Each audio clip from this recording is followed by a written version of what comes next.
Hello everyone, it's Bobby D'Ambrosia here with Spencer Freeman. Hey. You guys are in for a treat for the rest of the year. So we are going to do, as most of you know, I am a coach. I've sold real estate for years, had a team, successful team, and if you didn't know that, now you do know that. But Spencer came to me and asked how to build a team, how to build a real estate team. So we are doing a real life series called, what are we calling it? The Real Life Rollercoaster of Real Estate Team Building Edition. Awesome. It's got Team a nice Building ring Edition. to it. So what we're going to do here between each week, Wednesday at noon, we'll go live on Facebook. We'll let you know where we're going to be at. But we're going to go live on Facebook, and we're actually going to do a live follow Spencer through how to build a team and how to eventually at the end of the year have a couple buyer's agents and an admin and a very successful team. So I don't think this has ever been done before.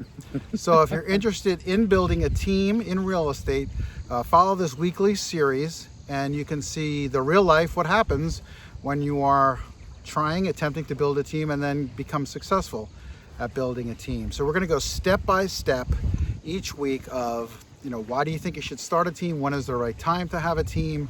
All the way out to buyer's agents closing multiple deals and having admins and listing coordinators and transaction coordinators. So if you ever thought about building a team, you're in the right place. And why don't we just get started, Spence? I'm totally looking forward to this, by the way. I love that we're going to be going live, so it kind of keeps me accountable. Well, you'll keep me accountable. So, and there's no pressure on you. No, don't worry. If it, It's only learning. Yeah, it's only learning. There's no such thing as failure. No such thing as failure. That's right. Sometimes you win, sometimes you learn, right? Exactly. And the good thing is all of you who are watching that know Spencer can also hold him accountable during the week for basically the goals that we're going to set up for him for the week, for the next week. You actually can see if he actually does it. I hate accountability. So. These will be 20 minutes or so, or maybe a little longer each week. So Spence, why do you want to build a team, or why are you thinking about a team, or do you know it's the right time to build a team? Honestly, that's the biggest question I have, Bob. I don't know. I think I want to build a team. When I started getting into real estate, it seemed like the end goal, and I've been doing all right on my own. So, I don't know if I should stop that, or, why should I build a team? That's honestly the biggest question I have. So, you've been in real estate 2 years now? 2.5. And Spencer's been very successful as a single agent. He's done lots of deals, Circle of Excellence. Yeah, silver level last year. My first full year in the business made silver, so I was pretty happy about that. So, do you feel, let me ask you a few questions. Do you feel you are losing any business because you're a solo agent? Yes, I probably am. Only because I can only be in one spot at any given time. So, and I'm not able to follow up. As you know, there's a lot of hats to wear in real estate, and I can't be amazing at all of them. I think my strength is being with people. So, but sometimes having to do all the other tasks takes me away from prospecting more and meeting with more people. That's a great word you just said, prospecting. So, has your prospecting suffered as you've gotten busier as a single agent? Suffered greatly. It's almost non-existent right now. So in conclusion, yes, he is losing business. So that's the answer. by not having a team. And let me ask you, how about your personal life? Is that suffering at all? Yes. A day off there is no such thing as a day off, first of all, because there's, even if you're not taking clients out or going on appointments or whatever the case may be, your phone's just blowing up all day, emails, texts, you name it. So you never really get to fully step away from it, unfortunately. And to find time with the family, it's getting more and more difficult, yes. Okay. So if you had someone that you could leverage, would you have more time? Yeah. That makes me feel a little bit better. Maybe it is the right thing to build a team. So I like how you ask these questions. These are good questions. A couple of things. If it was time, if you were too busy at your home to do your lawn, what would you do? I'd hire a landscaper, a lawn service, right? And the same thing with cleaning your home. So you think to yourself, if you get to a point as a single agent where you don't have any time to do anything and you potentially could be losing business, and your home is a mess or your lawn is a mess, you'd hire and leverage. You want to leverage that piece out to a landscaper or to that. The same thing is for a real estate agent. If you are going ahead and swamped and not having any personal time, because you do want to have a balance, but if you're swamped, then you probably want to leverage out some of your administrative tasks Makes first. sense. And also, so in real estate, if you're going to build a team, and in real estate, like Spencer had, like, what do you have to do in real estate as an agent? What do you have to do? What are some of the tasks you have to do? Some of the tasks: schedule appointments, research the home, go on appointments. You for showings, then you have to figure out the price, what you should offer. You got to do the CMA. That takes time. And you got to discuss with your clients, okay, what price are we going to go into in this market?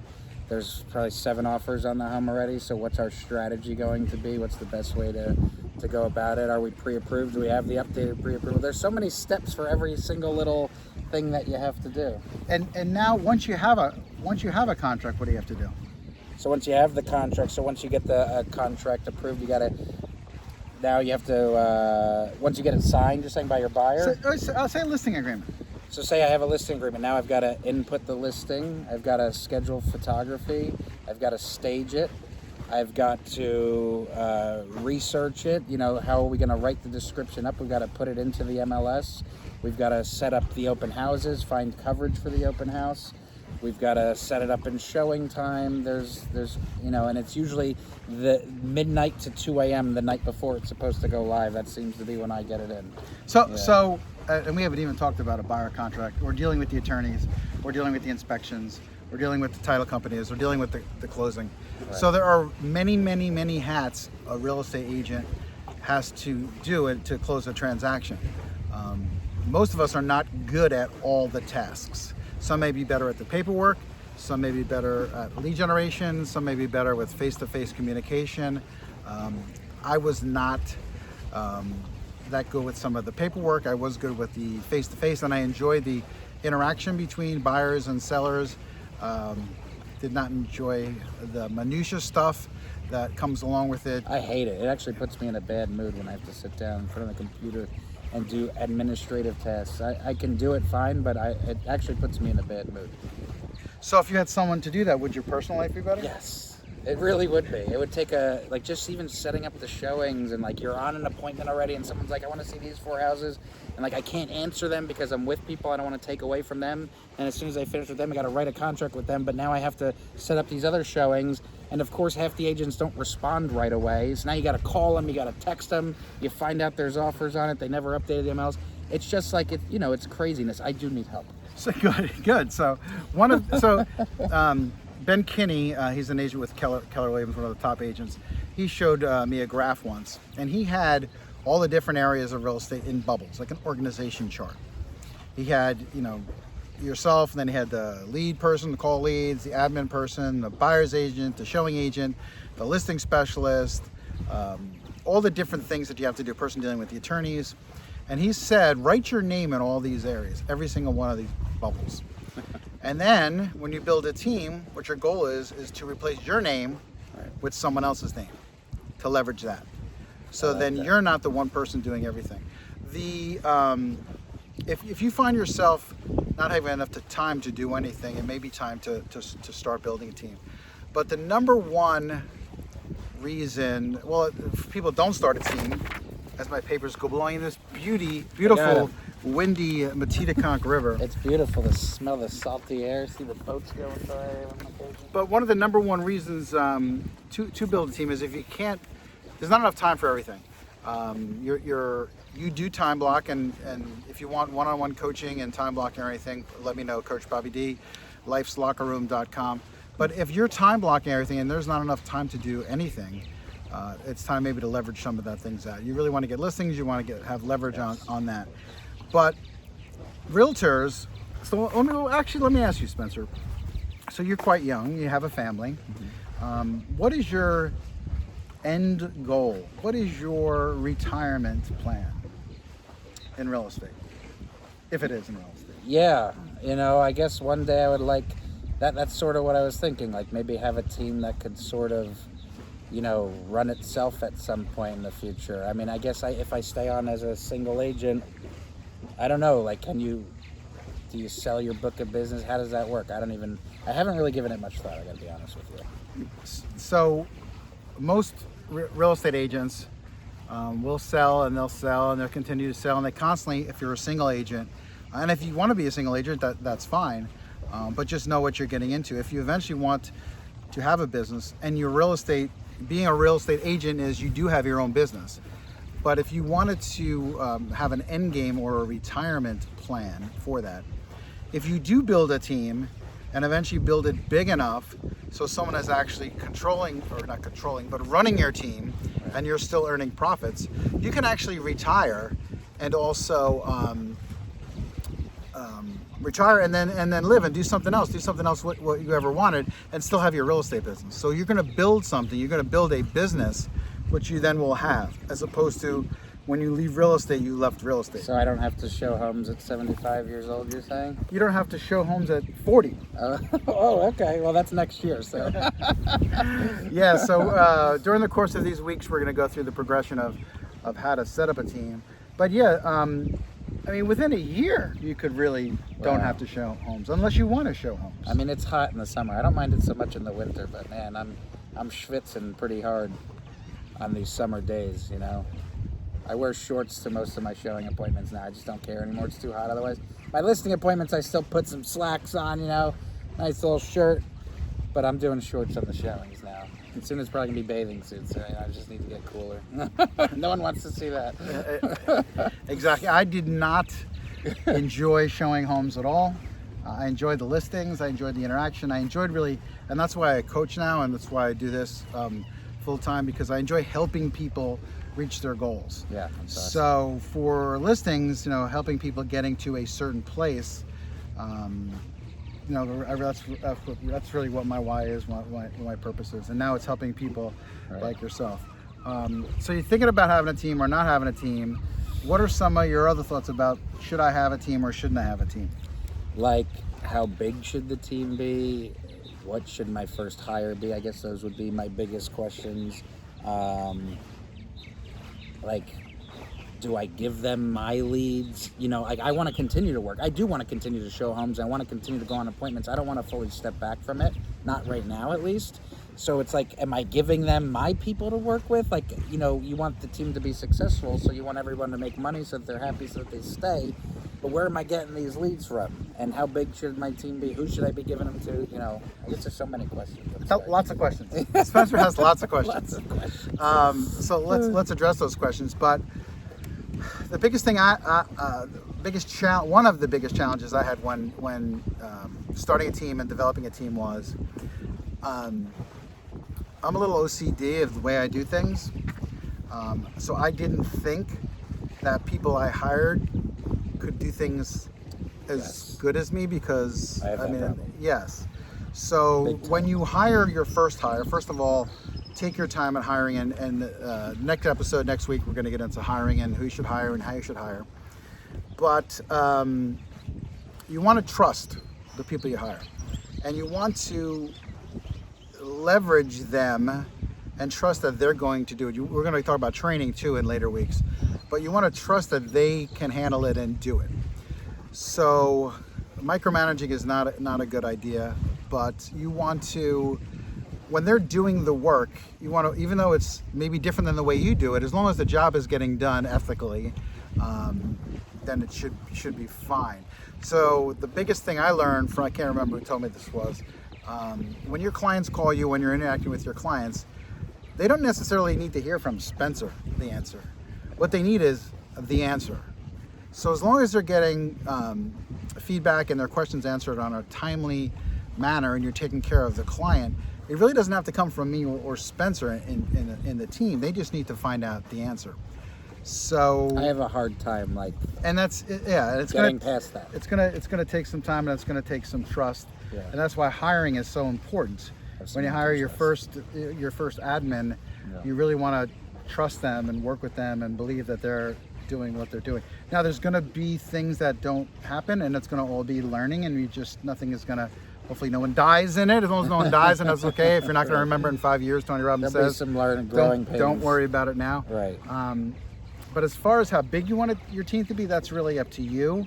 You can have a team of 10 and actually be successful running it, and actually move on to whatever else you want to do and work with charities and stuff. Or you could have a team of 100. So you're going to go step by step, and you really need to have 3 key hires. During the course, you're going to need someone to take care of all your administrative stuff, like a director of operations eventually. Once you hire these people, you're going to need someone to handle all your business, your buyer business, and someone need to handle all your lead generation, social marketing, all that stuff to bring leads in. Got it. So it's a step-by-step process. It's a learning process. It's a slow process. Okay. You want to hire slow, Right. and then fire fast. Because if you train someone that's not, and one of the biggest mistakes people make too is they need someone, they're overwhelmed, and then just hire someone.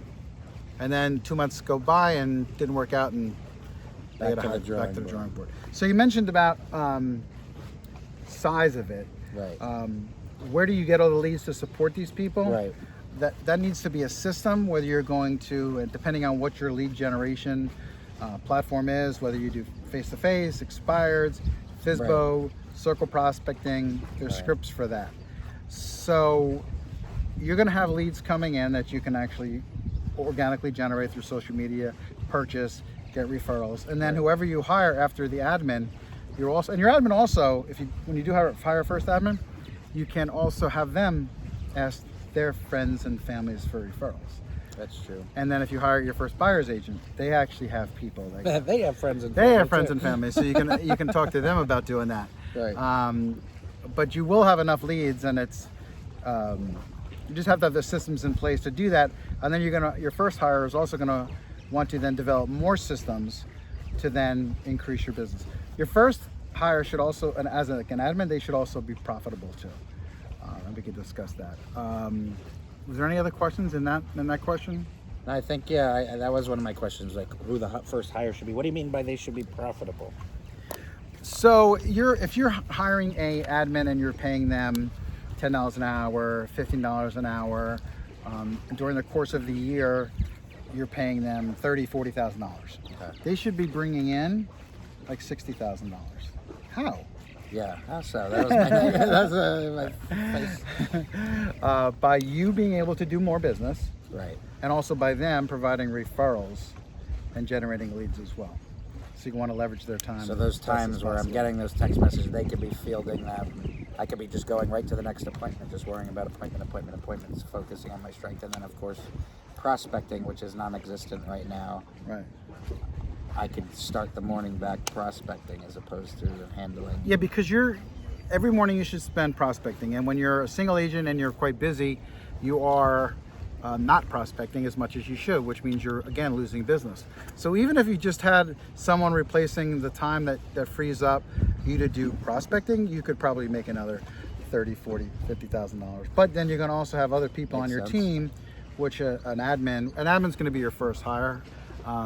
That can also leverage that. So your buyer's agent could go get the deal, get the contract, and your admin can push it through. They can go get another deal. So all those different hats we talked about in the beginning, a lot of them are non-money generating activities as far as dealing with new clients. Right. So you want to leverage that out so you can deal with more clients. Makes sense. What other questions do you have about building a team or not? I guess, I know, like I used to watch you and your team, and I see all the teams, they have meetings and stuff like that. I mean, I guess it's a good thing to have a meeting every week, and I used to run a sales team, so we would do it once a month, but I feel in real estate maybe it should be weekly because things change so quickly. But, what do you talk about? Where do you find information to talk about it? Do I just bring them to the office team meeting? Or do we have our own meeting? What are your thoughts on that? That's a great question, because remember, once you have a team, you're really not responsible for only your income. You're responsible for your team's income too. Right. Which means you need to spend time with them. Communication is big. You need to train them. We used to have morning calls for 15 minutes, conference calls, just to talk to everyone, make sure everyone was on the same page very early in the morning. You also see if your team members are up. Right.